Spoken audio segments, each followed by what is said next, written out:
All right, we have reached the end of this training. Before we move further, I want to make sure of one simple thing. How is it? Are there any questions so far? Is it clear enough how logic and visualization work in crafting messages? Let's take a moment to reflect on what we have learned. In Module 1, you learned how to organize messages logically and systematically using the Taxonomy Table. You understood how factual, conceptual, and procedural knowledge form the foundation of thinking in public speaking. Then in Module 2, you learned how to turn that logic into visuals that can be seen and imagined.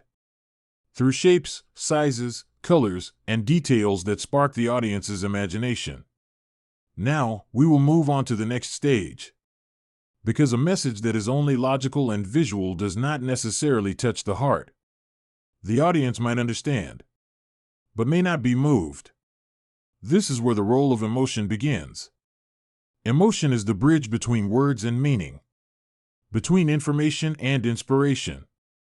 As a public speaker, your job is not only to make the audience understand, but also to make them feel. And to do this, you need to understand how to add emotion to every logic and visualization you have built. So, after you have mastered what you want to convey, Module 1, and how to make it visible, Module 2, now we will learn how to make it felt. Welcome to Module 3, Emotions in Public Speaking. Why adding emotion in storytelling? When you speak in front of an audience, you are not only delivering information, you are taking them on a journey. And in every memorable journey, what makes people remember it is not the data, but the feelings they experienced during that journey. That is why emotion is a very important element in storytelling. Because emotion is a language that everyone understands, without needing to be translated. Logic makes people understand. Visuals make people see. But emotion makes people feel and connect. Research shows that the human brain processes emotional information more quickly and strongly compared to rational data.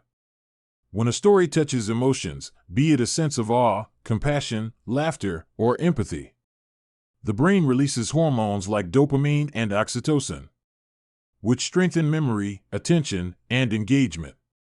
In other words, people may forget what you said, but they will never forget how you made them feel. When you add emotion to storytelling, you are no longer just speaking to the audience's minds, but also touching their hearts. Your story becomes more alive, more authentic, and more meaningful.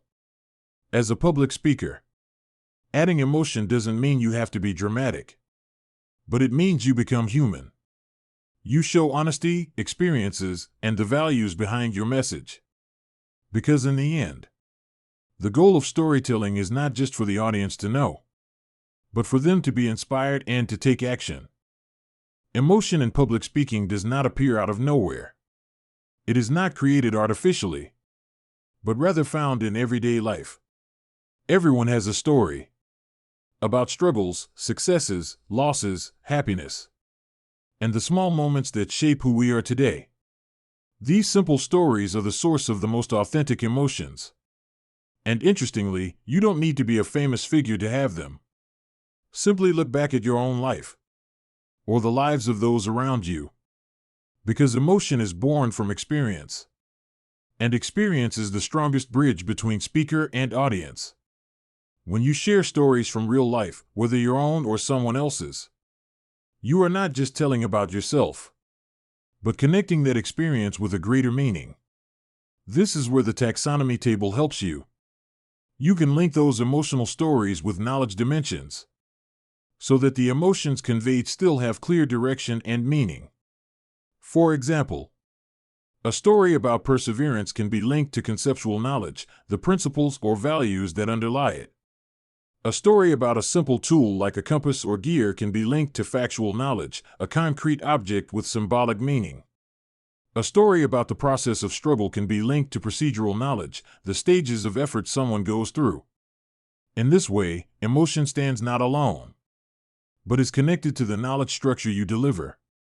Stories touch hearts. Knowledge shapes understanding. But when you combine both, you inspire transformation.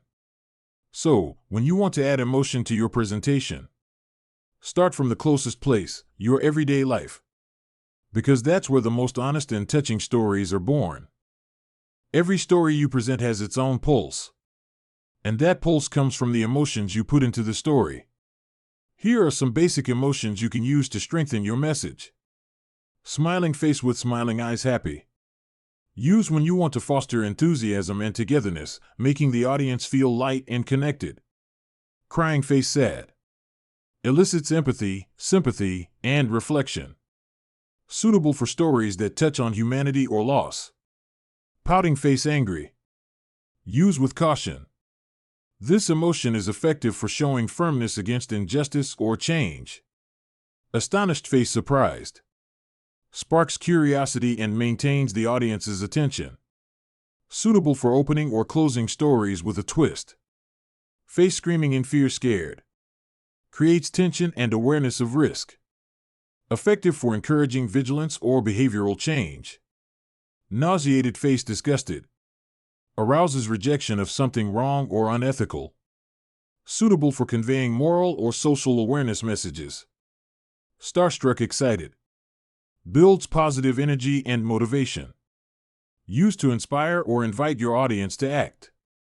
Grimacing face, nervous. Shows vulnerability and the human side. When the speaker admits to being nervous, the audience actually feels close and empathetic.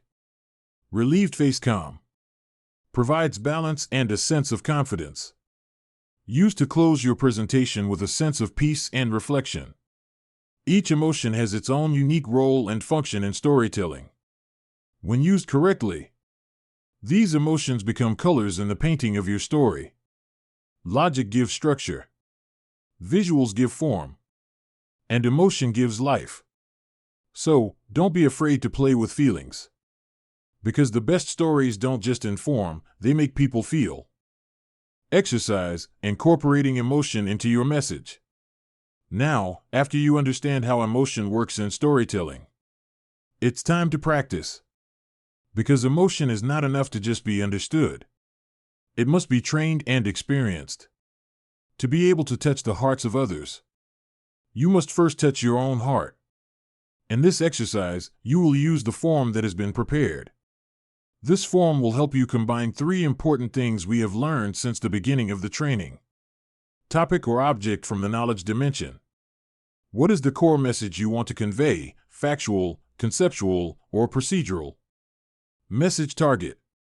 To what extent do you want the audience to think and understand, cognitive level? Type of emotion you will involve. What emotion is most appropriate to strengthen your message? Is it happiness? Empathy? Enthusiasm? Assertiveness? Or maybe calmness? Write honestly and reflectively. Imagine you are preparing a story to be delivered on stage. The story may come from your own personal life, or from someone else's experience that is relevant to your message.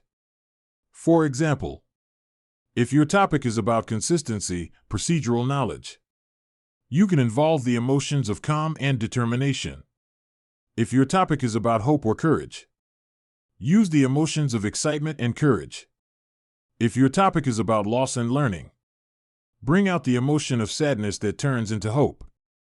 The purpose of this exercise is to train your emotional awareness as a speaker, so that you not only know what you want to say, but also feel what you want to convey. When logic, visuals, and emotion unite, your message is not only heard, but moves the hearts of your audience. So, now take your practice form. Write down your topic, determine the message you want to achieve, and choose the emotions you will bring into your story. Because in the end, the best speakers don't just deliver a message, they deliver a feeling.